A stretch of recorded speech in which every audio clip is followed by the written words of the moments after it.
What's up, people? Hola, hola mi gente, ¿qué tal? Bienvenidos otra vez a mi canal, and if you're new here, welcome to my channel.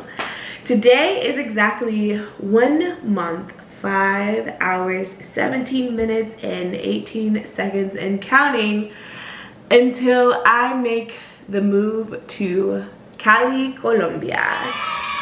I'm super excited, and I believe I have shared with you guys in another video that I posted earlier this year about how I have decided to go to Colombia, but I never actually sat down and like explained the details of my trip and why I'm going and all those shenanigans. So today I'm going to be talking to you about my move that is coming up and just sharing with you guys why I am moving to Cali, Colombia. Obviously, where I've told you guys, going to Colombia, specifically going to be living in Cali, Colombia for 2 months as of right now. After that, I would like to visit Medellin, and also while I'm there, maybe some other cities like Bogota or Barranquilla. I would love to go back to Cartagena también. So basically, I'm going to Colombia and I have an Airbnb for 2 months in Cali, but I haven't really planned too much outside of there. I know I want to start in Colombia and I want to visit a bunch of different cities. Eventually, I also want to go to Mexico City. I still want to travel to Santiago, Chile, and there's places in Peru. So I kind of just want to go everywhere. I haven't planned out too much because if there's anything I have learned from 2020, it has been to just kind of go with the flow. So as of now, I know I can get into Colombia. They're letting people in. Still up in the air whether or not I'll have to do present a negative COVID test when I arrive. It's been back and forth throughout the past couple of months. They've required people entering the country to present a negative COVID test, and then they backtrack, and then they put it in place and backtrack. So me going in January, I don't really know. I'm just open to whatever comes my way and prepared to take a test if necessary. But other than that, there's not much required for me in terms of entry. I don't need to get like a visa or anything like that since I have my US passport. That works as my temporary visa for the first 3 months that I'm there, and then I have the possibility to extend my time there for 3 more months if I decide I want to stay and explore some more. So when am I going? I told you guys January. The exact day that I'm leaving is January 13th. Whoop. So super excited about that. Why did I pick January 13th?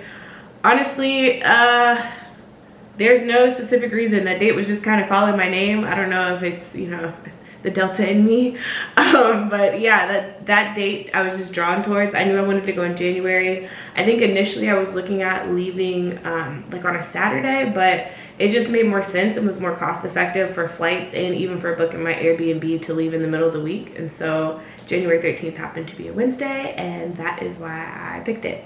In terms of when I am coming back to the United States, yo no say. Like I said, really just going with the wind on this trip. I want to see the world, so yeah. And who knows with COVID and all the things that just happen in life, what could happen. So I'm trying not to be as much of a planner as I am in my life. I'm trying not to plan too much with this and just kind of go with the flow. Why am I going to Colombia, or why am I leaving the States, really? Because Colombia is just the start of my travel adventures.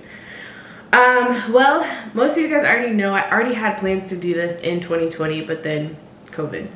I was going to originally travel with a program called Remote Year. I was going to start out in Santiago, Chile, and then go to Lima, Peru, end up in Medellin, Colombia, and then go to Mexico City, Mexico. So that was the itinerary. It was a 4-month trip, and it was supposed to happen. It was actually going to kick off on my birthday, May 3rd, and last until I believe October. So yeah, those were the plans I had. I already had my mind set on like leaving the country this year, and if anything, COVID just kind of put those on pause and allowed me to kind of reevaluate. I knew I was still going to go. It was just a matter of when and how. Another big reason of why I am traveling to Colombia, yo hablo español. Obviously, I speak Spanish and I want to further my fluency, and I know that being immersed in the culture is really going to help with that. So yeah, I want to go and, you know, learn the lingo on the streets and get hip with the culture and all that snazz. But really just, I want to take it up a notch with my fluency. I want to be able to think and dream in Spanish. I've had some dreams in Spanish, so I'm kind of getting there. But they haven't been like the whole dream in Spanish. It's been like Spanglish dreams basically. So that's the goal, to help improve my Spanish is another reason I am really motivated to go to live in Colombia. I also want to go to Colombia to experience a new culture. Obviously, it'll be nothing like the States, I'm assuming. And on top of that, I've realized or come to realize that Black people are everywhere. Like, we're everywhere. We're all over the world. So I would love to experience a new culture, but also meet and get to know other Black people in other parts of the world. I think that'll be really cool and just help me feel connected to the diaspora. Another reason I'm going, I'm single, I ain't got no kids, I have nothing tying me down, like, why not, you know? And lastly, my motivation for going, like, if we're being honest, we all know America is the ghetto. There's no secret there. I can't say that I've ever truly felt that any place that I've lived in the United States has felt like home for me. I'm a military brat, so I've lived in a couple of different states. Me and my family have traveled and driven and flown like to different areas of the United States. So I feel like I've experienced or at least visited a lot of it. And I don't know, when it came down to like where I wanted to settle down in, like I love Charlotte, I love where I live now, but I still have this yearning inside of me for something a little bit more to make it feel like, yes, this is home, this is where I belong. So I'm in search of that. I have extreme wanderlust, and I just know that by traveling and living in Colombia for a little bit and even exploring other parts of South America, maybe even taking it to the other side of the globe, who knows where I'll end up. But I just know that until I go and experience it for myself, I'm always going to be left wondering and yearning for that place to call home. The big question, how am I doing this? Basically, as you guys saw earlier, I have been getting my stuff together, selling it, donating it. I found someone to sublease my apartment. I put it up on Facebook Marketplace, and yeah, I'm just gonna have someone sublease my place and gonna pack all my stuff up and get up out of here. The bigger things that I have that I'm not selling or donating, I am putting into storage, because like I said, I don't really know what the plan is, but I have things like my couch. I just bought my couch. I love my couch. Like, I love my couch. Literally, as I put stuff up on literally when I put stuff up on Facebook Marketplace, people were asking me if I was selling my couch, and I was like, no, I'm selling the apartment, not the couch. Focus, people. But yeah, I love that couch, and it's paid off. Like, why not? I'm going to keep that. I'm keeping my bedroom set, and that's pretty much it. Like, even my TVs, I'm not like super attached to, and obviously I'm not gonna be taking them with me to Colombia. So those are, I'm either gonna sell them, maybe pass them along to my sister or brother if he needs one. Like, yeah, just really getting rid of all the things I can, putting the big stuff into storage. My car, I'm leaving at my parents' house, and yeah, just downgrading as much as possible. The plan is to bring 2 suitcases, 1 carry-on suitcase and 1 checked suitcase, and then I'll bring a personal item, which I'll use to carry some more stuff. But yeah, I want to travel with as minimal things as possible. I don't like having a bunch of stuff. I think that's another thing that's kind of like pushing me towards this move, because I don't like lots of stuff, and this is really forcing me, you know, down that minimalist path. And this is really forcing me down that minimalist path. So in terms of my employment and how I'm paying and funding my traveling, my job right now, I'm working remotely. When I had plans to leave for remote year, they were in agreement with me going, and it was already understood that I would just be working remote for those 4 months that I'll be gone. Now that we're in this situation that COVID has put us in, where we're all remote anyway, nothing has really changed. Like, Colombia is the exact same time zone as I am on the East Coast. So nothing changes there. My communication in terms of being able to hop on meetings and do things, the exact same. I have good Wi-Fi connection. I double checked my Airbnb to make sure that was one of the things that I had.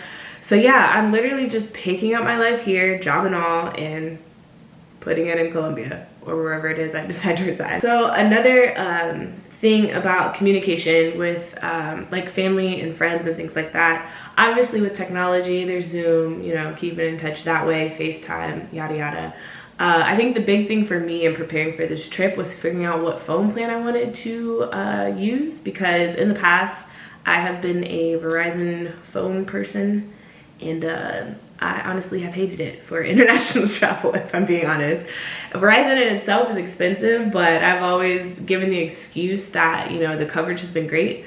But lately I feel like their like customer service has fallen off, and I just feel like when it comes to international plans, they're not set up for long-term travel. The way that Verizon's international plan works is when you activate your travel pass, which basically happens automatically on its own anyway, anytime that you're out of the country, at least from my experience. Like, it's not like a, yes, I want to use the pass today. It's more like anytime you're using your phone, it's going to connect. The way it's supposed to work is if you're using your phone and not connected to Wi-Fi, ideally it'll charge you $10 a day. But I would be connected to Wi-Fi and I was still getting charged $10 a day.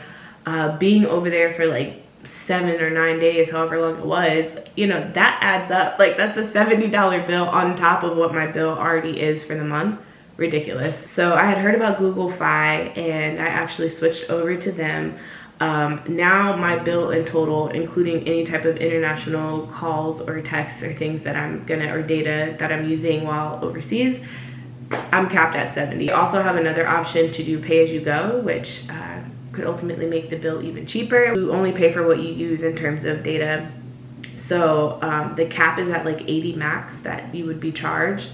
But essentially, like, I've seen, based off of what I've been using for data on my Verizon account, like, my bill, if I did pay-as-you-go, would be around $50. But I went ahead and just signed up for unlimited since I'm trying it out.